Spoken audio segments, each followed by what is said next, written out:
opportunity to share a few thoughts from our stories that I came from India along with my wife, Momana, back in '72. I came as an exchange student at the University of Houston.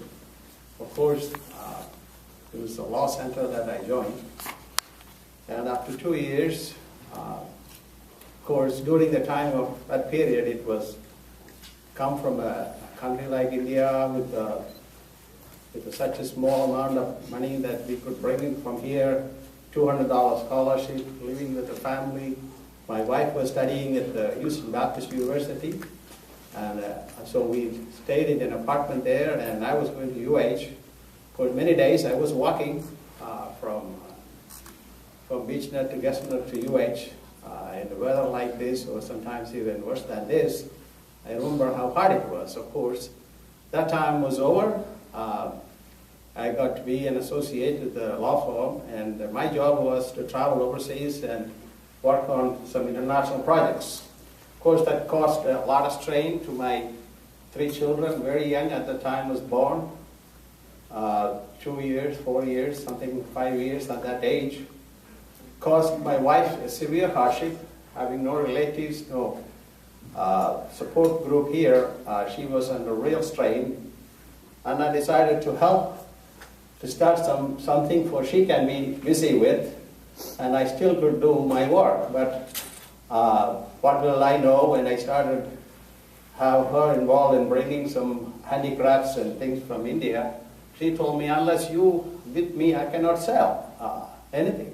So we didn't have a store or anything, but we tried to sell. It didn't work. But the 2 rugs that Oriental rugs that we brought were bought by parents of our fellow students. Well, that made us very excited. So we brought 3 more rugs, and we sold that too. So that became an excitement for us.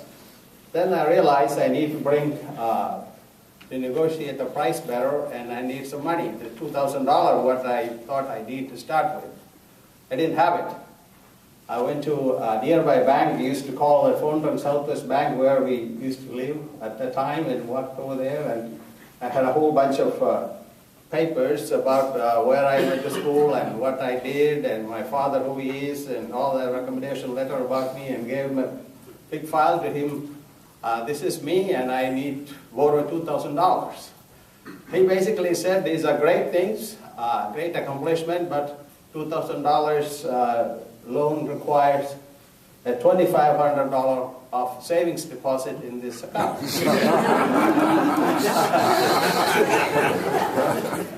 He was looking at my face thinking that I will be shocked. I just couldn't believe what he said. I didn't answer him back, and I said, okay, I understand your position. I withdraw myself, but sure enough, I worked the summertime extra hard and made $2,500 extra, and put that in that bank and borrowed that $2,000. That was the starting capital of our first store back in Richmond Street at the Fountain. We had a small store we opened. Then you won't believe what the struggle it is. Of course, we sold, began to sell things, so we are happy. Things are beginning to take a little better on family. One day I went to the store. The store was, a store next to us became empty, and somebody dug a hole to the wall, 3-4 feet, and from that hole they stolen many rugs. Of course, we reported to the police and filed a claim for insurance, and they're saying that they're investigating it. And later on, the police wanted me to take a polygraph test. I sure did that, and then I was told that I was told the truth. They couldn't find anybody. And then after a couple of months later, another robbery took place. This time, after this, we decided to put some iron bars inside, all around, and also heavy bars in the center of the store where the glass is. Can you believe they put a big chain and came with the truck and pulled the door out and got away with the rugs. All it took less than 5 minutes. So that's the kind of way that frustrated and shocked. I owe money to the suppliers, the bank, and have nothing much to sell. Of course, I didn't think that we will survive. Well, things went on, and so many kind people supported us, who knowing a little bit about what happened to us. So we're grateful for many friends who came forward to be a helping hand at that time. Of course, this is an interesting thing happened after that. 3.5 years later, 2 gentlemen came to my office at the Woodway showroom, and they identified as they are FBI. And showed to me, when you come down to our car and see, you have a robbery at your store, right? That's right, 3.5 years ago. That's right. So they showed me one of the rugs. Is this your rug? I said, yes. How do you know? Well, there's still my tag in there. Okay, show me the tag. So I saw my own tag in there and showing the description and all that thing. Okay. Well, now come to the another building and they showed, is this all your rugs? This is all my rugs, 3 robberies, rugs, they have it there. What it really was, it was a sting operations. And they're done, and they bought these rugs from some drug dealers in Florida and wanted us to meet to testify. It was a horror experience, but I all got my rugs back. And we certainly opened a store in Highland Village, and of course expanded our decorative center showroom.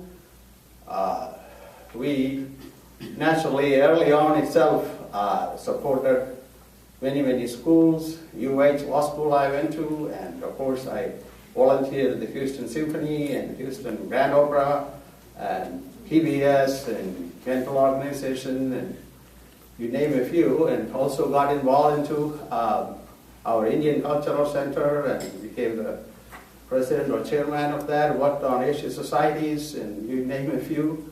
Also became President Father Bush's campaign in the first presidential election. I was the South Asian chair. Anyway, this country gave such an opportunity in spite of the struggle and the obstacles that we went through. There was always a lot more to be grateful for the opportunity and the privilege this country allowed us, people like us, to come and to study and to start whatever business is. And like Mr.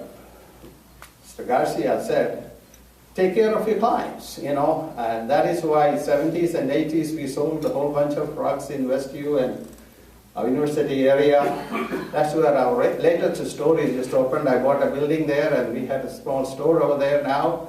We're doing a lot of cleaning and restoration along with sales of rug. It's wonderful to be in a city with all the diversities and be a part of this country's culture and to be supportive of educational and cultural and social and all this. I was just last month in India after many years, who was for the Houston Fine Arts Museum to bring an exhibit of 18th and 19th century collections from Jodhpur Museum and other areas. So much of joy to be giving a chance to work on many things, and I thank you for the opportunity being part of the America's Table.